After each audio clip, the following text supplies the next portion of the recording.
What's going on, guys? So as we all know it, man, Michael Parsons coming out saying he wants to be full-time defensive end, not want to come into voluntary workouts because he wants to add 5 to 10 pounds of muscle, man. Now, I've been going through Twitter, checking other people's reactions and comments and all that stuff, man. And to be honest with you, man, he's already been doing what he's just saying. All he's doing is just coming out and just saying it and just admitting it. I mean, at first he was just playing linebacker. Well, that's what his role is, to play linebacker, and that's what everybody has him as. Oh, he's our linebacker. Well, now he's just coming out and saying, "Oh, I want to be full-time defensive end, man," and which we already know he's already been doing. He's gonna be like our Von Miller type player, man, where he's a defensive end and linebacker at the same time.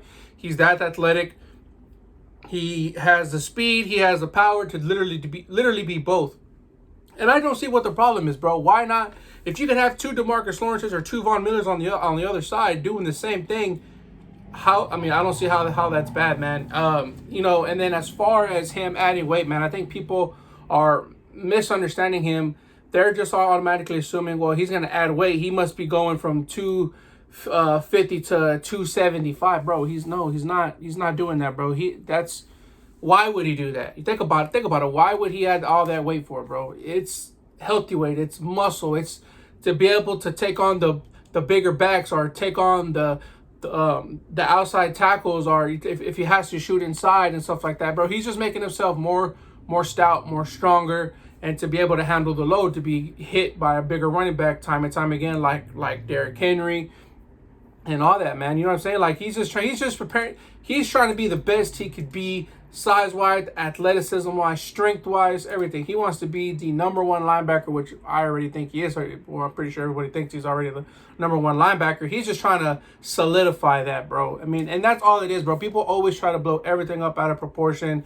Oh, why are you trying to add all this weight and stuff like that, bro? It's just to make him better, faster, stronger, bro. It's not going to slow his speed down. Like I said, his athleticism is not going to go anywhere.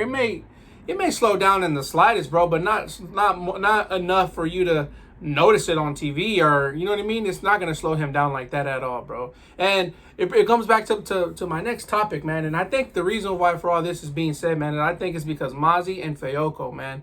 I think those two guys have a lot to do with what's going on. Oh, and then Overshown too. I think by them drafting those three players, I think this is why Dallas went so defensive heavy. I think they already knew our offensive struggle, but I think by adding Brandon Cooks, I think they felt just a little bit better, so that way they didn't have to do draft heavy for offense. But anyway, so I think that's exactly why they went defense heavy in this draft, bro, is because they knew, okay, well, he's going to play a little bit more snaps at defensive end. So let's just get Overshown, make our linebacker core just a little bit stronger, because Michael Parsons is not going to be doing his solid role over there, which is fine, which I still think he is anyways.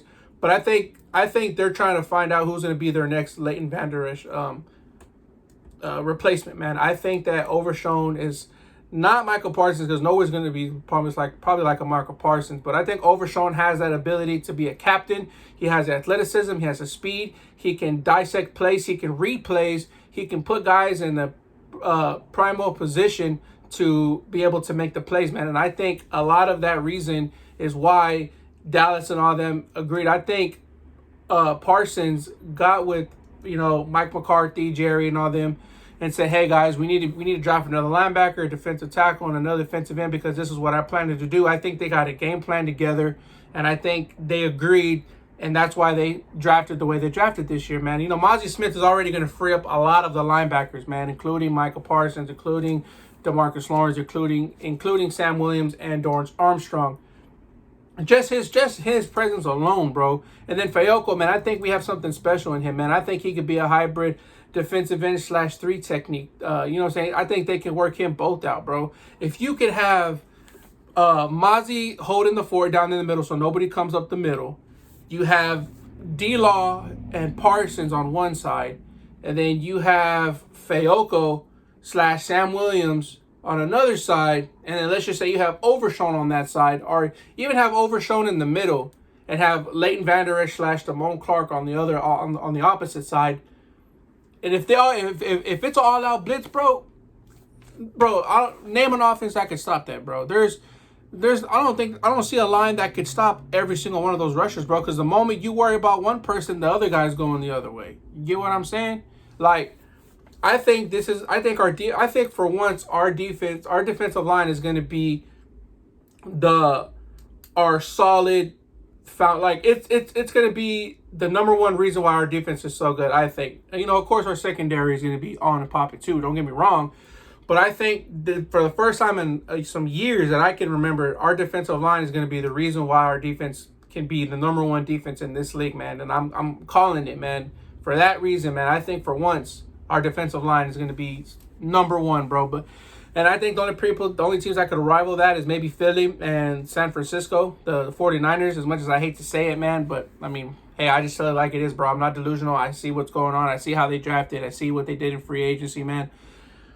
I'm not delusional, bro. I'm not going to say we're Cowboys on top of everybody. No, bro. I mean, I'm still realistic, bro. I can still sit here and say that, those are our competitions, but I don't see them. We're not that far away. If Philly's number one or 49ers number one statistically and number one, bro, we're not that much farther away now with Mozzie Smith, Fayoko, and Overshown, bro.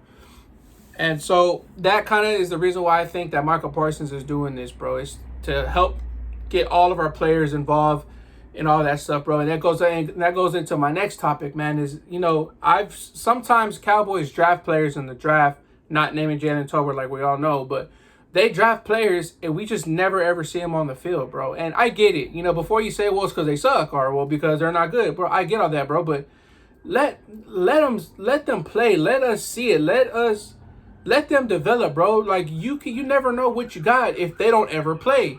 You know what I'm saying? Like, if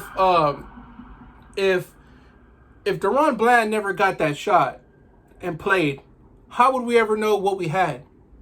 You let these guys play, bro. I think either Will McClay said it or Mike McCarthy said it. But they said, I think the quote was something like, if we drafted players and we intend for them to play. And I was like, bro, yes, bro. Like, there's been plenty of times where we've drafted a player and I don't think I've ever seen him really. Jalen Tolbert. Like, bro, let that man play, bro. Let these boys play, bro. Stop babying them. You get what I'm saying? Like, bro, they drafted for a reason. They should be ready to go. There should be no reason to have them take a full year to get ready. Like, bro, no.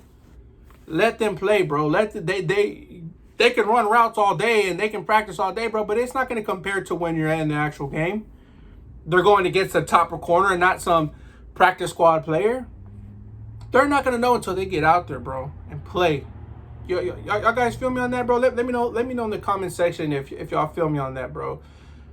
I don't know, bro. I guess Cowboys, like I said, I've said in other videos, they need to go back to old school coaching and just let these boys play. Stop babying them. Now, if you're coming off an injury, I get it. I totally get it. But if you're not injured or nothing, bro, and you just say, oh, they need time to develop, well, shit, let them develop in the game. That's how they're going to know. You know what I'm saying? But, and in other news today, man, looking at some of my notes and stuff like that, man, I'm seeing that Brandon Cooks, they're saying that boy's still running at a 4.33 speed, man. And if that is so, bro, it is almost like if we did get Zay Flowers, bro.